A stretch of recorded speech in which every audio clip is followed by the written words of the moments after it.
नर्मदे हर नर्मदे हर मित्रों, आज हम आपको दर्शन कराएंगे अमरकंटक के प्रसिद्ध घाट राम घाट के, माई की बगिया के, और हमने कैसे यहाँ पर माई की बगिया का पूजन किया। तो आइए चलते हैं इस परिक्रमा पर। नर्मदे हर। कपिलधारा से दर्शन करके हम आगे निकल रहे थे राम घाट के लिए।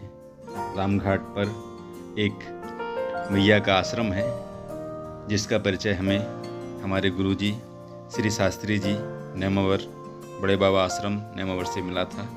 उन्होंने कहा था कि हम लोग वहाँ पर ही रुके, तो हम उस आश्रम पर पहुँचना चाहते थे। तो जैसा नर्मदा परिक्रमा में होता है, हम कितनी भी योजना बना लें, हमारी योजनाएं एक तरफ रखी रह जाती हैं और होता वही है जो माँ नर्मदा हमारे लिए निर्धारित करती है। तो वही हुआ। आज हमारी मुलाकात सबसे पहले हुई राजेंद्र सिसोदिया जी से और उनके भतीजे राजा भैया से। परमहंस आश्रम धारकुंडी पर ये हमें मिले और उसके बाद इन्होंने अंदर हमें बुलाया और इसके बाद हमारी मुलाकात यहाँ पर उनके साथ में आए हुए 40-45 परिक्रमावासियों से हुई जो बस से परिक्रमा कर रहे थे। राजेंद्र भैया और उनके भतीजे बस संचालन करते हैं और लोगों को बस के द्वारा परिक्रमा करवाते हैं। तो आज हमें यहाँ पर राजेंद्र भैया के अलावा बाकी और भी अच्छे मित्र मिले जो आजीवन हमारे मित्र रहने वाले हैं। इस परिक्रमा में जो भोजन की व्यवस्था करने वाले देवीलाल गुर्जर जी और उनके साथी 4 साथी और थे जो उनका सहयोग करते हैं इस भोजन बनाने में। तो उनसे हमारा बहुत अच्छा संबंध बन गया, प्रगाढ़ संबंध बन गया। और साथ में ही हमें पंडित अंकित साकल्य जी मिले जो कि ओमकारेश्वर के रहने वाले हैं। तो उनसे भी हमारा अच्छी मित्रता हो गई और अभी आगे हम उनसे मिलते रहेंगे। क्या बन रहा है माता जी? हाँ, दाल बाफला लड्डू जी, कढ़ी चावल, अच्छा, और लहसुन की चटनी। जी जी जी, दाल बाफले लड्डू, हाँ जी चावल, जी और लहसुन की चटनी जी और हरी चटनी। जी। तो ये कहाँ से निकली है परिक्रमा? तीनों से निकले सर। अच्छा अच्छा, हाँ हाँ, रवाना हुई। ठीक है ठीक है ठीक है। तो इस प्रकार हमारा इन सभी लोगों से परिचय हुआ और बहुत अच्छे से हमारा ये दिन व्यतीत हुआ। शाम को सबने साथ में आरती की, सबने साथ में भोजन पाया और जब सुबह उठे तो हल्की हल्की बारिश शुरू हो चुकी थी।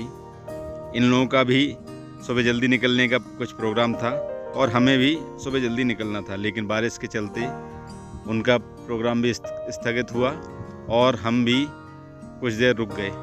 हमारे लिए अभी निकलने का तो कुछ रास्ता ही नहीं था। इन्होंने दोपहर का भोजन भी इसी जगह पर बनाने का निश्चय किया। बाकी परिक्रमावासी तट परिवर्तन पूजा के लिए माई की बगिया चले गए और अमरकंटक के बाकी स्थानों के दर्शन करने के लिए दूसरे वाहन से चले गए और वहाँ से लौटकर वो दक्षिण तट पर आने वाले थे।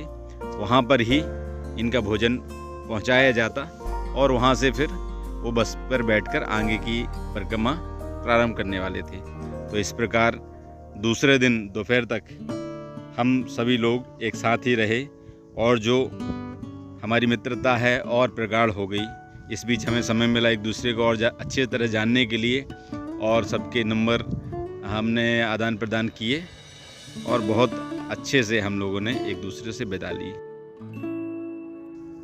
दोपहर भोजन करने के बाद में हम रामघाट के लिए निकले।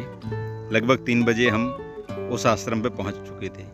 यहाँ पर मैया जी के साथ में एक और माता जी थी। नेमावर वाले गुरुजी का परिचय उनको बताया तो उन्होंने हमको रुकने की जगह दे दी।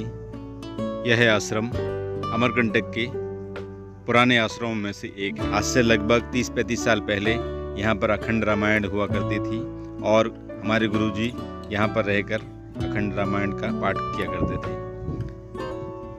आज अमरकंटक तब से काफ़ी बदल चुका है, काफ़ी बदलाव आ चुका है, लेकिन यह आश्रम जस का तस है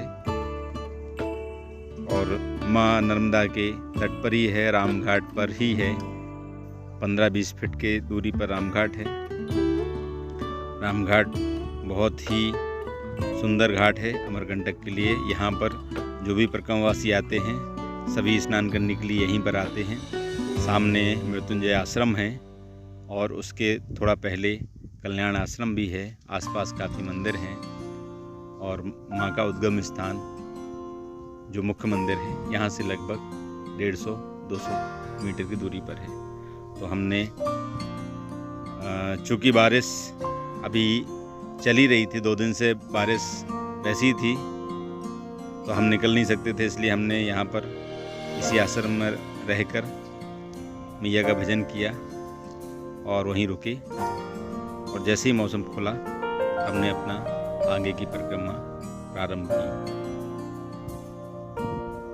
2 दिन के बाद में 8 दिसंबर को मौसम थोड़ा खुला तो इस दिन हमने अपने आगे की परिक्रमा शुरू की।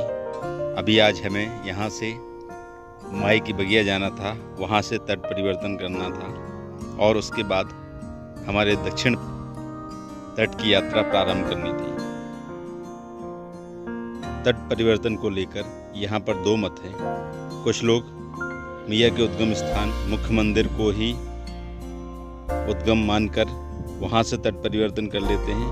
कुछ लोग माई की बगिया से तट परिवर्तन करते हैं। ज़्यादातर लोग माई की बगिया से ही तट परिवर्तन करते हैं। तो हम भी माई की बगिया पहुँचे, वहाँ विधिवत पूजन करके जल मुख्य कुंड में चढ़ाया और वहाँ से दूसरा जल भरा।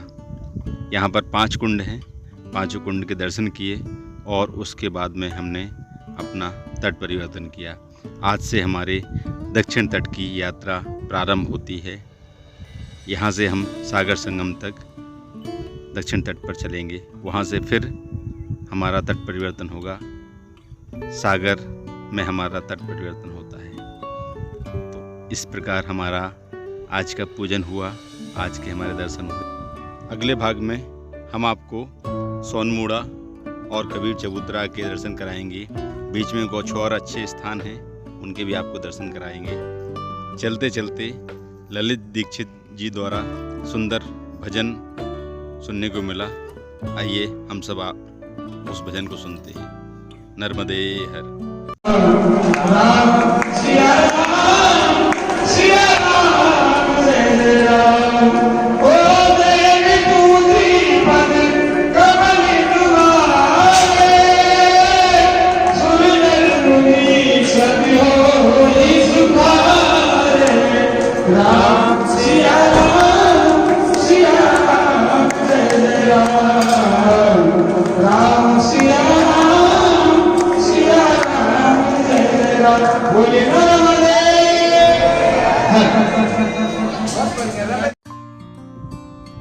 नर्मदे हर मित्रों, यदि आप पहली बार हमारे चैनल पर आए हैं, पहली बार हमारा वीडियो देख रहे हैं, तो इस वीडियो को सब्सक्राइब कर लें ताकि नर्मदा परिक्रमा से जुड़ी हुई जानकारी आपको समय पर मिलती रहे, समय पर हमारे वीडियो आपको मिलते रहे। नर्मदे हर।